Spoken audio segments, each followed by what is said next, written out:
Bonjour à tous, j'espère que vous allez bien. Moi de mon côté, ça va, grâce à Dieu. Je vous souhaite à tous la bienvenue sur la chaîne pour les nouveaux qui viennent d'arriver et pour les anciens, je vous remercie pour votre fidélité. Alors aujourd'hui, je vais vous parler, continuer dans ma série de vidéos d'élevage négligé et on va parler d'un animal méconnu mais très recherché dans nos marchés. Je pense que c'est connu au Congo, mais voilà. Pas le marché n'est pas inondé de cet animal en fait. Donc je vais vous parler de l'olacode qu'on appelle aussi bikumbi, bikumbi ou parfois tout simplement, c'est plus simple pour moi à prononcer, ngulu ya zamba. Alors, si vous cherchez un élevage rentable, facile à lancer et très demandé en RDC, restez jusqu'à la fin de cette vidéo, s'il vous plaît. Alors, c'est quoi exactement un olacode? L'olacode est un grand rongeur d'Afrique subsaharienne qui ressemble à un cochon d'Inde géant. En français, on l'appelle aussi rat de Gambie ou canara. Son nom scientifique est Trionomis swinderianus. Bon, bref, voilà, j'ai essayé au moins. Alors, il vit à l'état sauvage dans les savanes, les zones humides, les champs de canne à sucre, les forêts légères. Et au Congo, on en trouve surtout dans les provinces comme le Kasaï, le Kwilu, l'Équateur, la Chopo et le Congo central. Alors, pourquoi est-ce que cet animal est recherché? Sa viande est très appréciée par les Congolais. Il est considéré comme un mets fin, savoureux, avec peu de graisse. Elle est consommée dans les ménages, les restaurants traditionnels et même dans certains hôtels de standing. Donc, certaines personnes qui aiment aussi cette viande-là. À Kinshasa, par exemple,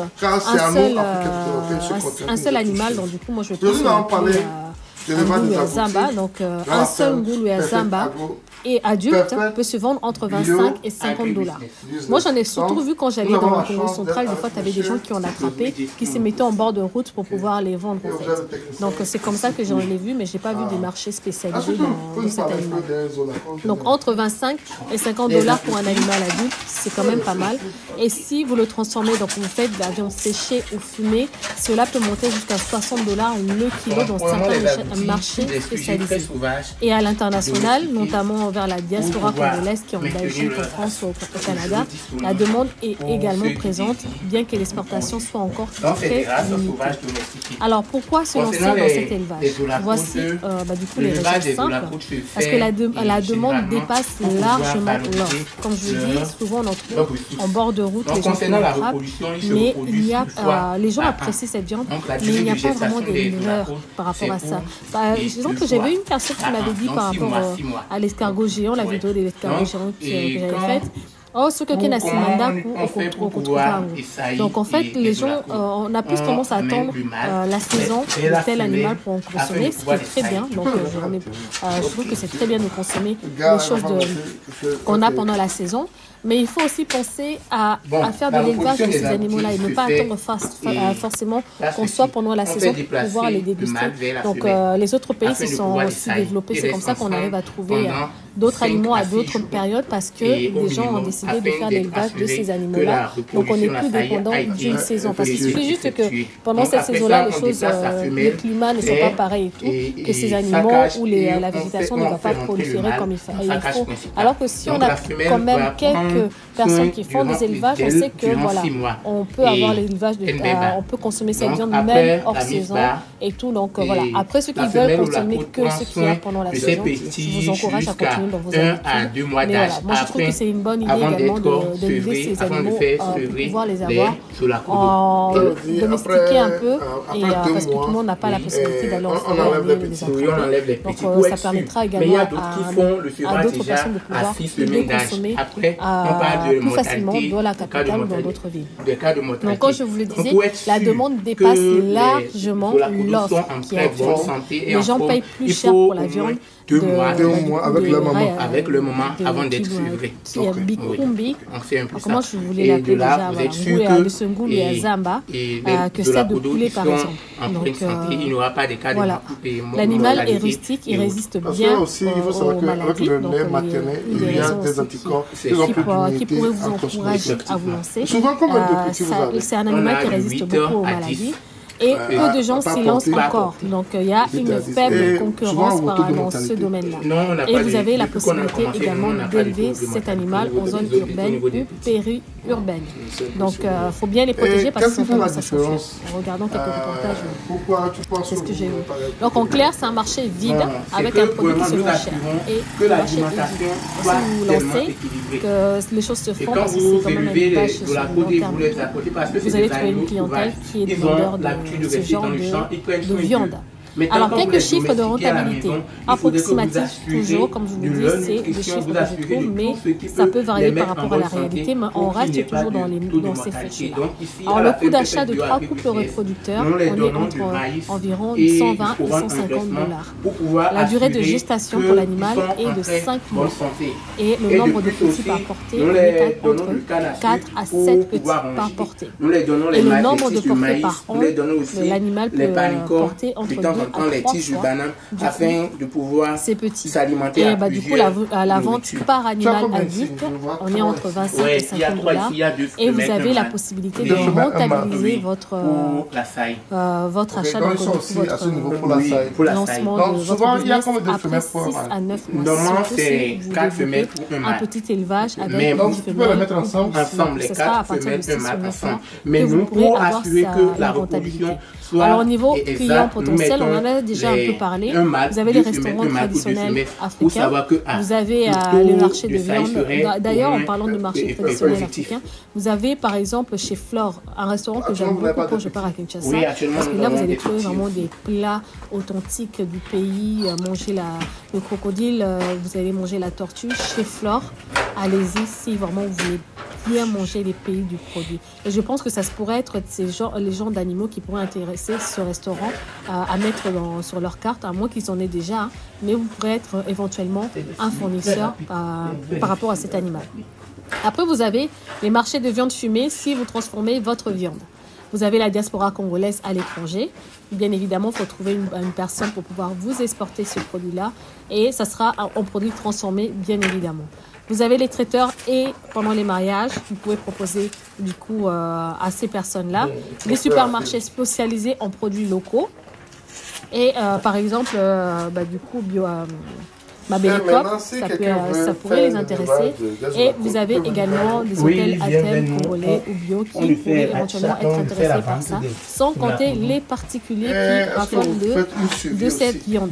Alors, comment élever les ngoulou à Zamba? Alors, voici les bases. Alors, vous avez des espaces propres et sécurisés, comme pour tous les animaux. Ces ngoulou ne sautent pas, mais ils peuvent ronger. Donc, il faut prévoir des cages solides en bois dur ou en béton. Alors, je vais vous mettre une vidéo juste après, vous allez voir comment les installations sont faites et comme ça, vous allez aussi avoir une personne qui va témoigner de cet élevage-là. Alors, au niveau alimentation, ils mangent surtout des racines, des tiges de maïs, des feuilles de bananier, les maniocs, les épluchures de fourrage. Et tout. C'est des choses qui sont à votre niveau hygiène, il faut nettoyer régulièrement pour éviter les infections, comme tous les animaux. La propreté est obligatoire. Au niveau reproduction, un mâle pour 3 à 5 femelles, il faut séparer les petits et les mouvements. Et suivi, au niveau du suivi, vous devez observer les signes de maladie, perte d'appétit, blessures, comportement anormal. Il vous faut être observateur par rapport à ça. Alors, au niveau des erreurs à éviter, il ne faut pas nourrir avec des restes de nourriture trop salés ou pourris, ne pas mélanger trop d'individus dans un petit espace parce qu'il y a un risque de bagarre. Parce que oui, comme pour tout le monde, en fait, si on vous met dans une pièce avec 20 personnes, au bout d'un moment, l'esprit va vous chauffer si vous devez rester en permanence avec eux. Donc, toujours même pour les autres élevages, il tout faut de l'espace pour vos animaux pour qu'ils puissent être bien. Et après, ne pas négliger l'hygiène. Leur excrément doit être nettoyé régulièrement et ne pas s'improviser sans formation. Il existe aujourd'hui des petites formations locales à Kinshasa, à Matadi, à Mbujimaï, etc. Donc, même YouTube, moi je vous dis, YouTube peut être vraiment peut vous former si vous prenez le temps de vous asseoir, de regarder des vidéos, de voir comment font les gens et tout. Vous pouvez apprendre énormément via YouTube et les recherches internet. Après, vous pouvez commencer petit, avec quelques animaux pour commencer à pratiquer et vous faire la main petit à petit. Donc, merci de nous avoir reçus. Ne négligez pas YouTube. Alors, les avantages concrets de cet animal, c'est que vous avez un faible investissement de départ. il y a une facilité au niveau de la vente. La viande est très prisée, même considérée comme thérapeutique. Il y a des gens, ils ont des idées, mais ils ne savent pas qui peut le faire, ils ne savent pas qui peut avoir de l'accompagnement. Mais avec des gens comme vous, avec une femme comme vous, donc en conclusion, qu'est-ce que vous avez on peut dire? Si vous êtes jeune, il y a des gens chez qui peuvent aller pour apprendre. Si vous êtes un agriculteur également, ça nous fait vraiment plaisir de venir chez toi, voir ce que tu fais ici. Lancez-vous également. Vous voulez un restaurateur qui veut produire sa propre viande, pour que les gens sachent que ici on a des gens qui le font. Je vais mettre vos coordonnées dans la vidéo quand je vais la publier, pour que les gens puissent vous contacter s'ils ont besoin de ceci. Et à la portée en tout cas d'une majorité de nous. Nous sommes arrivés à la fin de notre entretien avec monsieur Josué, et qui nous a fait l'honneur de nous présenter dans la côte de sa ferme. Donc voilà, je vous laisse lui donner du coup la suite de la vidéo avec un exemple concret des ensuite, partagez la maximum pour qu'elle puisse atteindre plus de personnes. Parce qu'il y a des gens qui veulent faire cet élevage et grâce à vos partages, ils pourront sur cette vidéo, ils pourront contacter monsieur Josué, ils pourront contacter la ferme Perfect Bio Agribusiness pour pouvoir les aider à investir en la vidéo vous a plu, n'hésitez pas à laisser un like, à vous abonner et dites-nous si vous avez déjà fait cet élevage, si vous connaissez des gens qui en ont déjà fait ou si ça pourrait vous intéresser. Peu importe, mettez un commentaire de la connaissance que vous avez de cet animal. Si aussi vous aimez manger cette viande-là. Donc moi, je vous laisse avec la suite de la vidéo à visionner. Je vous souhaite tout de bon pour vous et vos familles. Et je vous dis à bientôt pour une nouvelle vidéo. Au revoir. Il se repose déjà.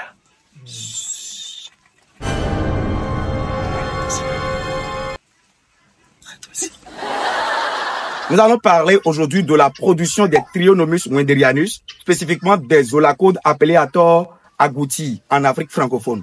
Je suis avec monsieur Pascal Koumassé. Ok, regardez derrière, vous allez voir, Olaco de riz, numéro 3.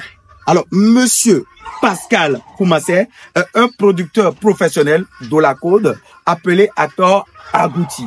Il est dans le secteur depuis bientôt 30 ans. Et dans cette vidéo, il va nous parler de son expérience de la production des olacodes appelés agoutis. Il va nous parler des difficultés liées à sa production. Il va nous parler de l'argent qui est dans la production des agoutis, des olacodes en Afrique francophone.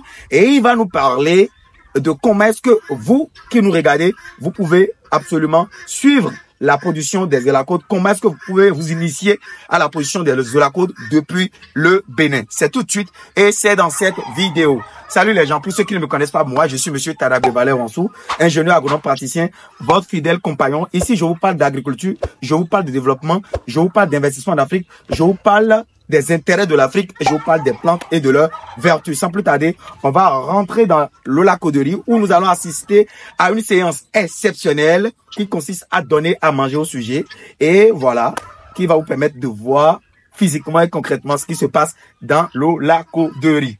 J'espère que vous êtes prêts. On y va. Alors, rebonjour, monsieur Pascal. Bonjour, monsieur Tadabé. Monsieur Tadabé. Comment vous allez? On reste à ça bien. Alors, nos amis qui nous regardent, ils mangent la viande de brousse, la viande d'agouti. Mais on constate que, au jour le jour, la viande de brousse d'agouti, là, devient de plus en plus rare. Mais vous êtes en train de produire ça depuis 30 ans. Alors, qu'est-ce que c'est que l'olacode? C'est quoi l'agouti? D'abord, moi, je leur assure que la viande ne manquera jamais si nous vivons. Amen. Et après, nous, ça ne manquera pas. Amen. Donc, la viande de l'agouti, oui, c'est une viande de brousse que les chercheurs ont amenée à la maison. Ils sont domestiqués. Ils sont domestiqués. Ok, d'accord. Et c'est devenu un animal domestique, nous, à notre niveau aujourd'hui, qu'on élève. Très bien. Donc, ça permet d'avoir la disponibilité de la viande à tout moment. Super. Et ça, je vous rassure que dans le monde entier, notre village, on l'appelle le village d'olacode. Donc, nous sommes dans le plus grand village de production d'olacode en Afrique. Oui. Alors, il y a des Ivoiriens qui se font la grosse tête là-bas, qui disent que... Ivoiriens, vous avez entendu? C'est faux. Vous allez lire le premier producteur là, c'est ici au Bénin. Ici. Très bien. Alors, papa, moi, je suis vendeur de viande de brousse. Dans les établissements Kilo de Fruits Bénin. D'ailleurs, si vous ne connaissez pas, vous voulez manger de la bonne viande d'agouti qui quitte le bio, contactez les établissements Kilo de Fruits Bénin au numéro que vous voyez à l'écran. Et j'ai remarqué quelque chose.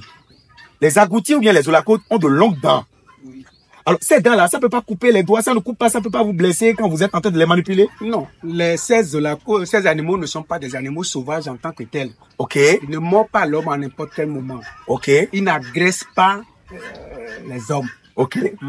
Et on les manipule n'importe comment, comme on veut. Ok. Et ça ne crée aucun danger. Il suffit seulement d'être initié. D'être initié. Oui. Alors, papa, et quand on était rentré la dernière fois avec notre élève de Conakry, et vous nous avez dit de nous taire.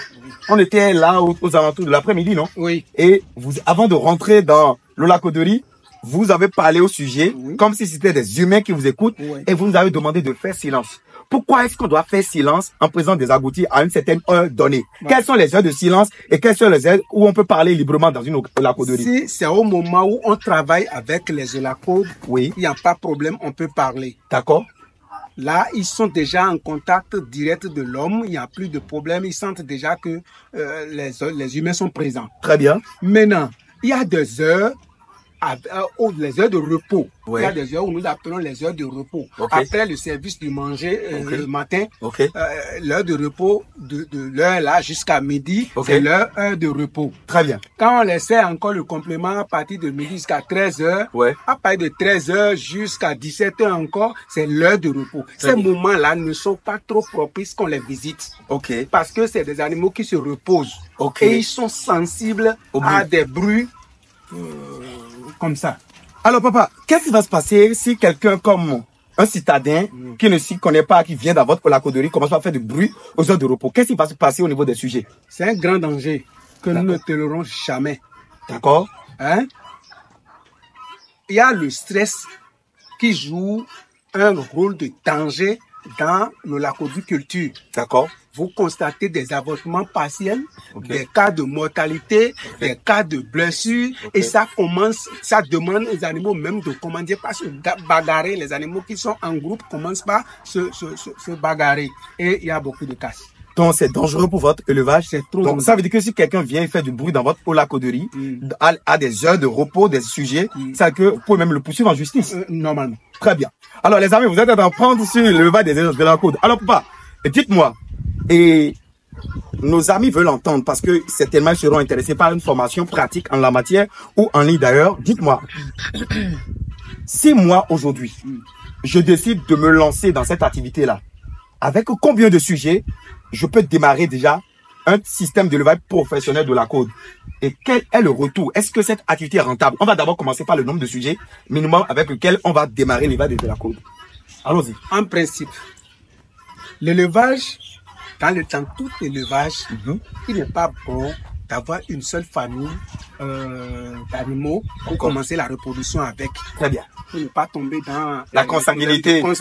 Très bien. Donc, pour ce faire, nous demandons que le minimum que la personne démarre avec 2 groupes de la côte. Une famille qui est égale à la construction de 4 femelles, 1 mâle. La famille, c'est 4 femelles, 1 mâle. Ok, donc ça fait une famille. Ça fait une famille. Donc 4 femelles et 1 mâle, ça fait une famille de la côte.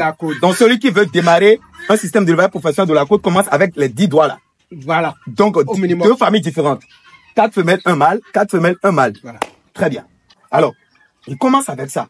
Comment est-ce que doit se présenter un bâtiment d'élevage de la côte? Et quelles sont les règles qu'on doit respecter à l'intérieur? Un bâtiment de la côte, d'abord, les caractéristiques de l'animal nous permettent d'aller à des matériaux définitifs. Très bien. C'est la première des choses. Très bien. Et ils ont besoin d'aération. Ok. Ils ont besoin aussi de l'éclairage. Ne dis pas tout. On s'arrête là. Ok. Le reste, c'est pendant la formation. Quand je vous dis ici que vraiment en 2024, on veut vraiment booster avec la formation, on va aider la communauté parce qu'on voit beaucoup de personnes qui bavardent sur les réseaux sociaux là. Non, ce n'est plus ça. Maintenant, on va toucher le concret et on a déjà des élèves qui démarrent ici avec l'élevage de la côte. Donc, sans plus tarder, on va rentrer dans l'olakoderie et on va montrer à nos abonnés ce qui se passe et on va les nourrir. Oui. Vous êtes prêts? Oui, nous sommes prêts. Merci, papa.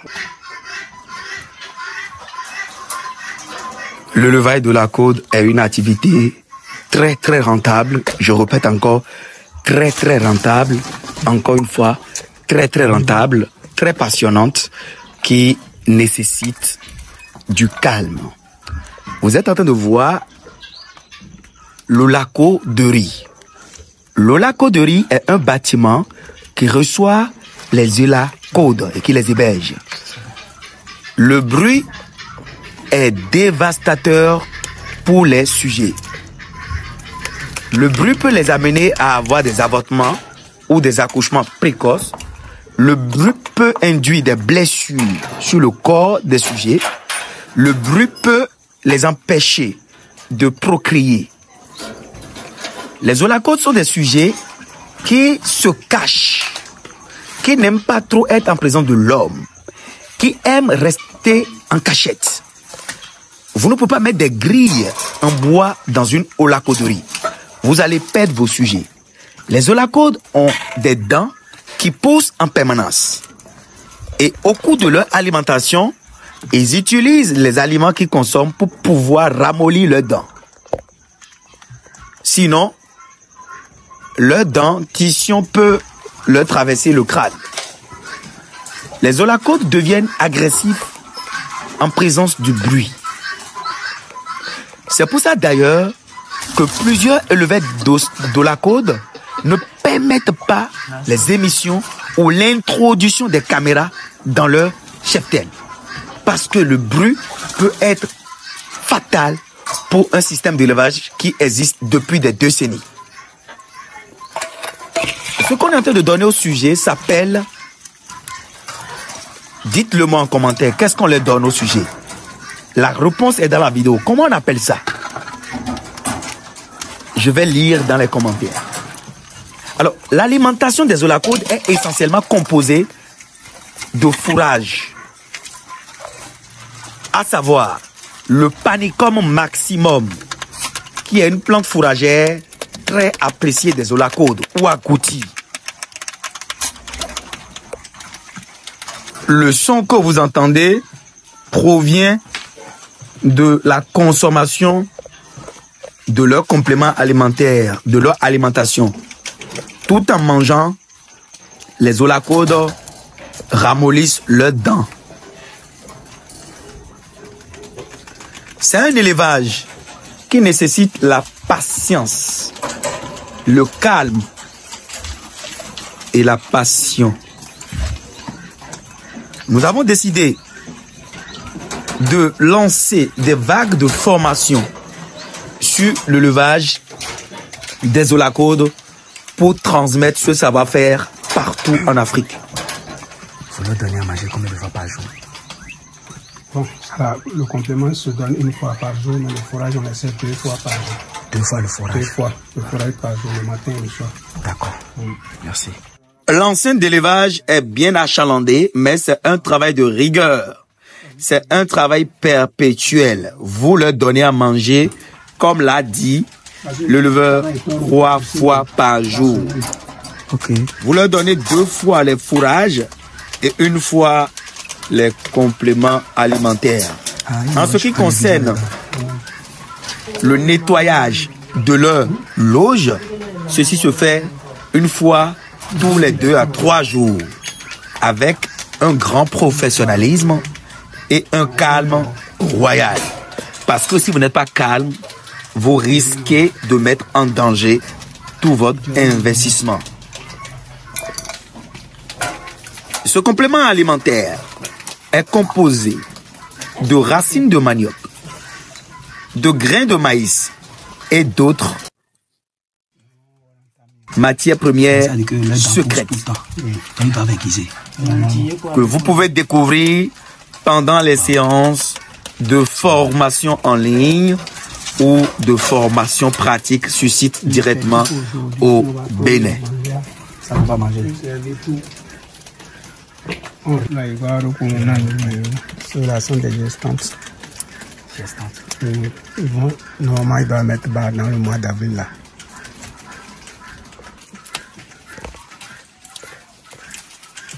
Monsieur Roumassé est un agriculteur moderne. Il possède plusieurs véhicules, dont plusieurs véhicules pour aller ramasser les régimes de palmier à huile de ses fermes à la maison pour la transformation en huile de palme sur place et le stockage. Il possède plusieurs maisons, plusieurs terres agricoles, plusieurs palmeraies. Il a fait également le l'élevage de dinde, de pintade, d'autres choses. Ne vous fiez pas du tout à son apparence. Il est un paysan heureux, un agriculteur modèle, un agriculteur riche, influent dans son village et il fait la fierté de toute l'Afrique entière.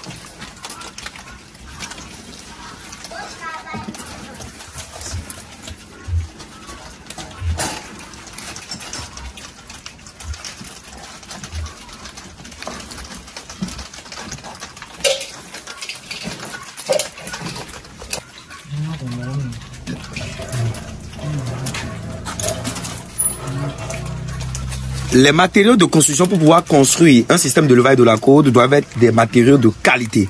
Les parpaings ou les briques doivent avoir une bonne concentration en ciment. Sinon, vous allez voir tous vos sujets dehors. Ils sont très costauds aux dents. Ils ont des dents bien acérées. Et ils font tout pour tout ronger. Parce qu'ils sont des rongeurs.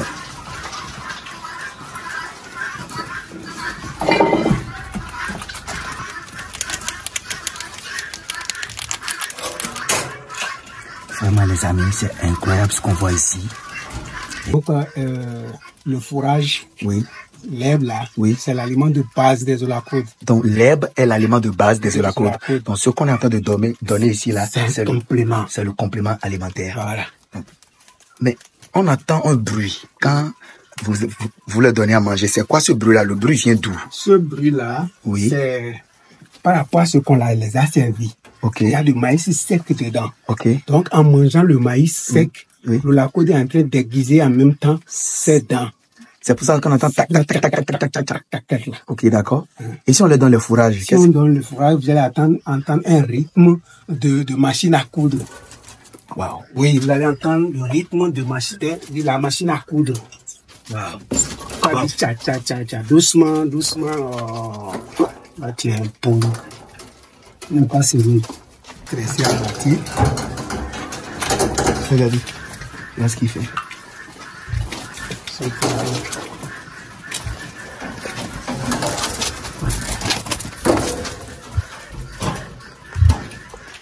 Les amis que vous voyez par terre ne sont pas des olacos, ce sont des cochons d'Inde qui viennent profiter des débris de l'alimentation des olacodes. Ça, c'est les cobayes.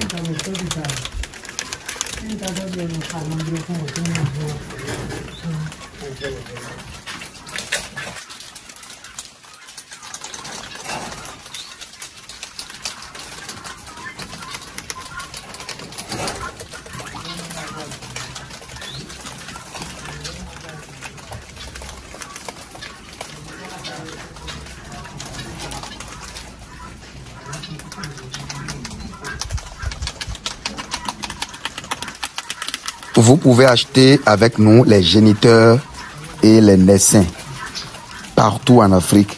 Livraison possible partout en Afrique.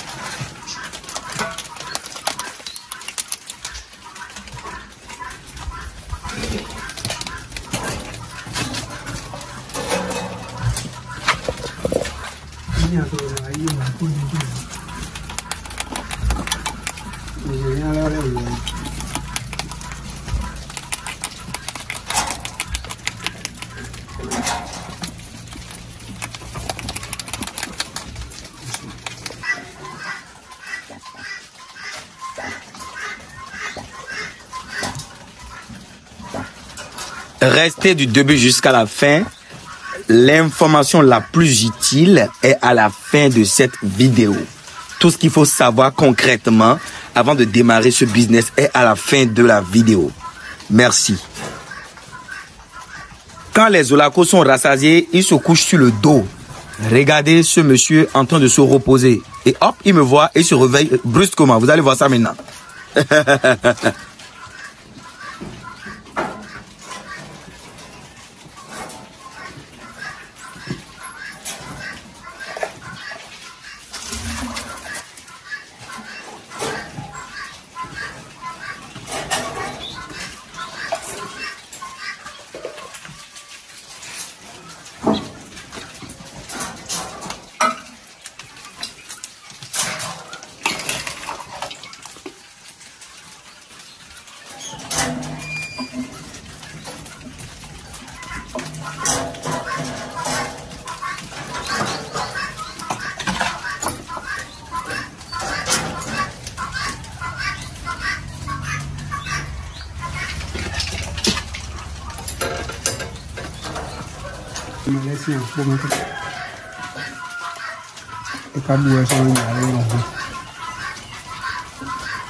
Les amis, j'espère que vous êtes en train de constater ce qui se passe ici dans le lacoderie de Monsieur Oumassé et Pascal. C'est vraiment, vraiment impressionnant.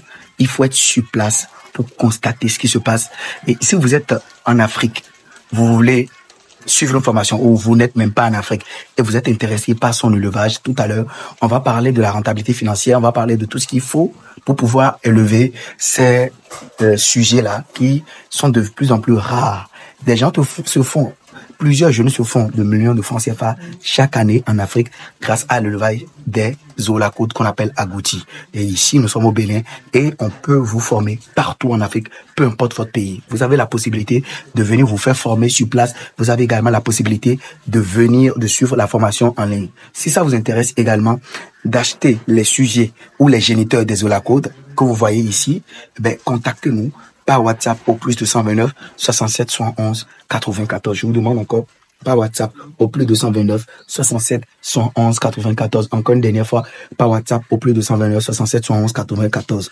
Nous avons les sujets, les bébés, voilà. Nous avons les sujets d'1 mois et de 3 mois. Nous avons également les géniteurs et nous sommes au Bénin. On peut livrer partout en Afrique. Je dis bien, on peut vous livrer partout en Afrique. Donc, si vous voulez de regarder cette vidéo, il est vrai, cette vidéo va tomber dans le week-end. Si ça tombe ce soir, vous ne pouvez pas avoir de réponse avant lundi. Donc, écrivez par WhatsApp. Le lundi, on va vous traiter vos dossiers et puis voilà. Les expéditions vont commencer. Merci beaucoup. Maintenant, si ça vous intéresse d'élever les zoolacodes, vous voyez déjà le dispositif qu'il faut. Il faut construire des loges en matériaux définitifs. Il faut construire un bâtiment en matériaux définitifs. Et donc, si ça vous intéresse de vous lancer dans la production des agoutis tout de suite là, ou des zoolacodes, contactez-nous pour avoir soit les sujets d'1 mois, pour connaître le coût également, les sujets de 3 mois et les géniteurs.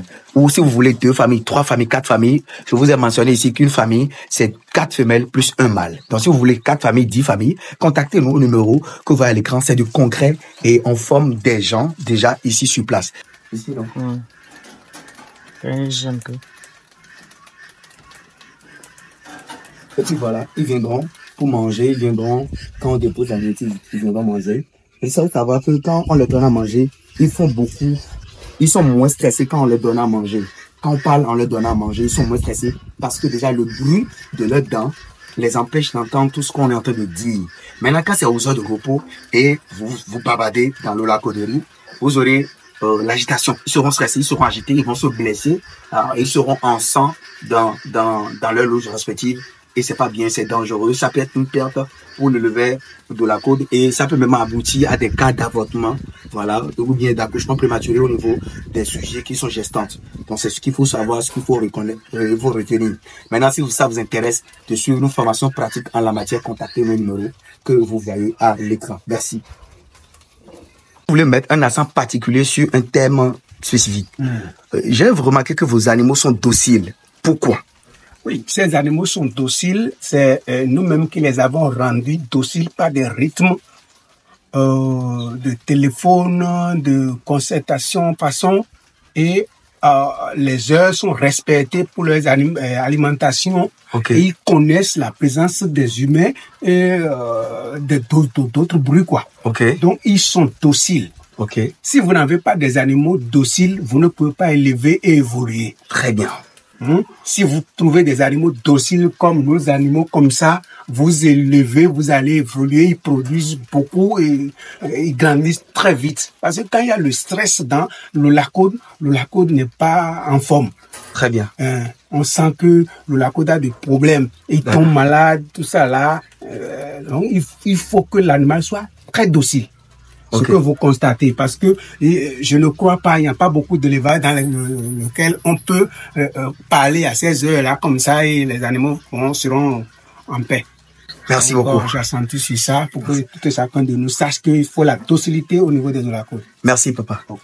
Merci de m'avoir suivi du début jusqu'à la fin. On est ensemble. Papa.